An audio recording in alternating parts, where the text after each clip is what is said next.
Nous sommes maintenant à la deuxième partie, Marie-Madeleine. Oui. Donc cette deuxième partie s'intitule « Le désir dans la peinture ». Alors moi j'ai pensé à dire, tu n'es pas vraiment d'accord avec moi, mais j'ai voulu dire peindre c'est vouloir aimer. Je voulais mettre cette volonté de peindre, d'être artiste, de se battre malgré tout dans cet univers un peu... Comme un acte d'amour Voilà, délibéré. Oui, délibéré, volontaire. Tout Oui, à oui. fait. Oui, oui. Bon, après, tu nous disais que l'amour était quelque chose d'universel, mais pour aller à l'universel, il faut quand même une volonté, il faut comment dire, une ascèse quelque part. Oui.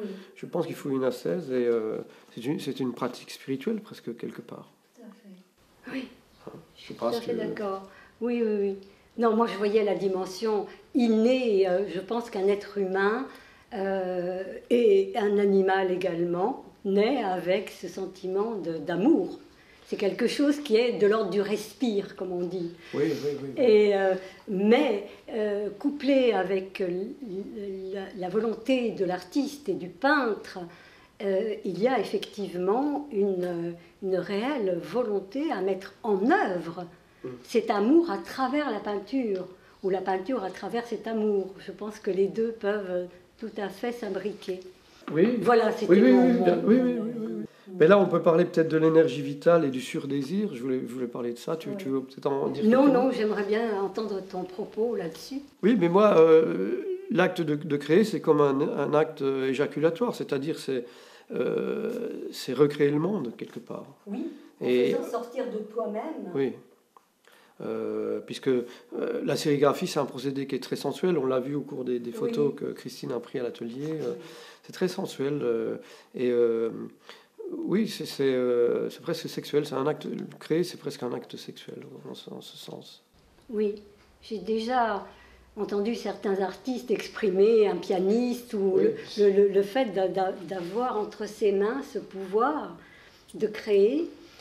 C'est un acte certainement qui a une connotation sexuelle. En tout cas, une connotation de plaisir. C'est un acte qui apporte beaucoup de plaisir. Oui. Oui.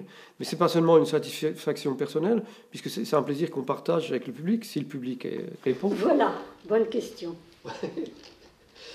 Donc là, j'avais sur la vulve, le vortex, le sexe féminin, parce que bien sûr, dans mon travail, on peut dire que 50% des images que j'utilise sont des images d'actes sexuels, donc peut-être qu'on peut rebondir là-dessus. Et où l'image, la figure féminine est omniprésente. Oui, tout à fait. Oui, oui, oui, oui. Oui, parce que ce sont des images qui me fascinent. Et forcément, en ayant vécu à New York, en ayant rencontré tellement de femmes venant de différents horizons, ça m'a enrichi beaucoup l'esprit. C'est un peu comme Gauguin qui cherchait ses paradis perdus. Et forcément, pour nous, hommes, la rencontre est la femme. Enfin, voilà. Là, on va passer à la fécondité, donc on a parlé. L'altérité, la dualité yin-yang, le don de soi aussi, on a un peu parlé justement auparavant. Hein, c'est vraiment un acte... Il faut donner beaucoup quand même en art, il faut donner beaucoup. Voilà, non seulement c'est un acte volontaire, mais c'est un acte généreux. Oui. Et qui traverse absolument l'œuvre de part en part, évidemment.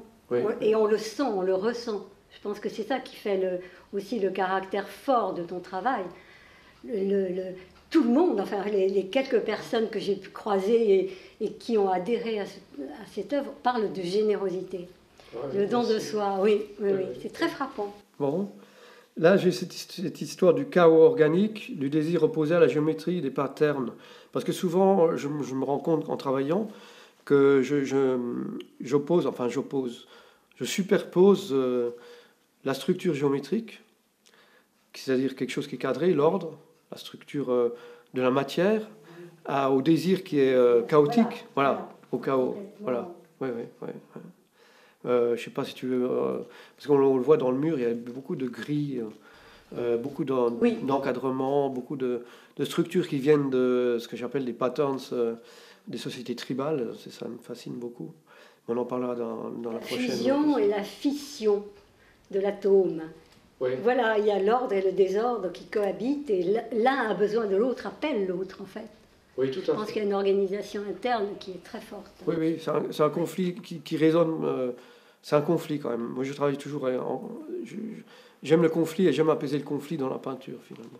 Oui, oui, oui, tu prends en compte donc les discordances, Voilà. comme en musique, Exact, où oui, en particulier sur le violon, il y a ces dissonances et ces discordances qui arrivent à l'unité. oui, une dissonance et puis de grande amplitude. C'est pour ça que j'avais appelé mon travail suite anthropique. Parce qu'il y a une grande amplitude dans mon travail. Il y a des choses qui n'ont absolument rien à voir et que j'assemble comme ça. Oui, et que je mets c'est en ça forme. qui est absolument merveilleux, arriver à ce que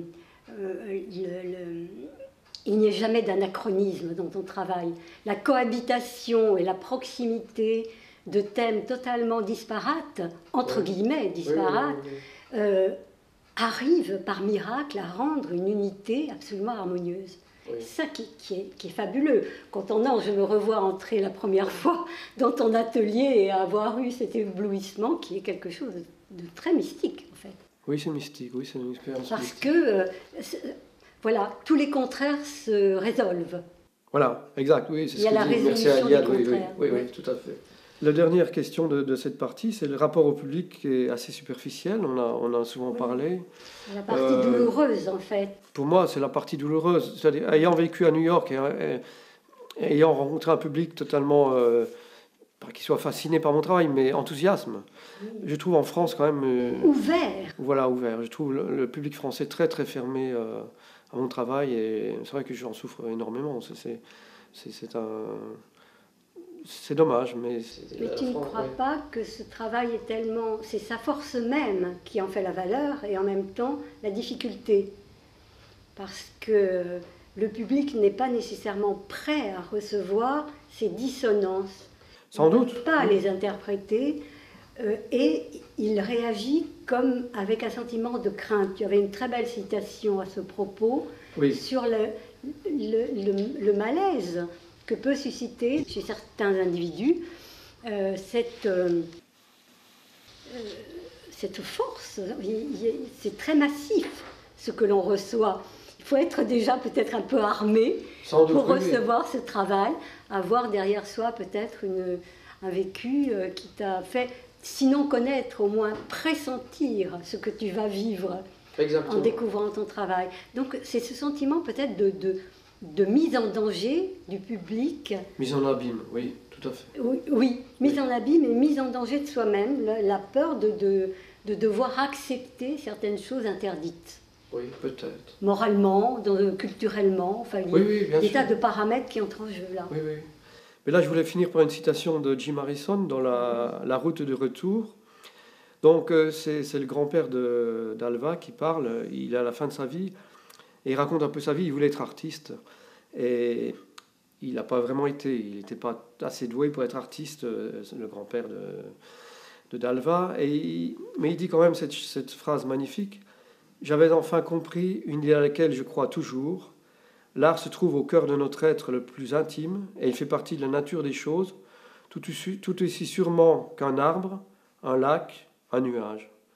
Quand nous l'ignorons, même en tant que spectateurs, nous en sommes diminués pendant tous nos brefs séjours terrestres. » Nous en sommes diminués. Oui. Et c'est vrai que c'est très sévère, mais malheureusement, ça décrit bien cette espèce de décadence qui est actuellement devant nos yeux, enfin, et dont tu souffres particulièrement en tant qu'artiste, et que tous les artistes doivent partager. Exact, oui, c'est vrai. C'est vrai. Oui. Merci Madeleine pour cette deuxième partie.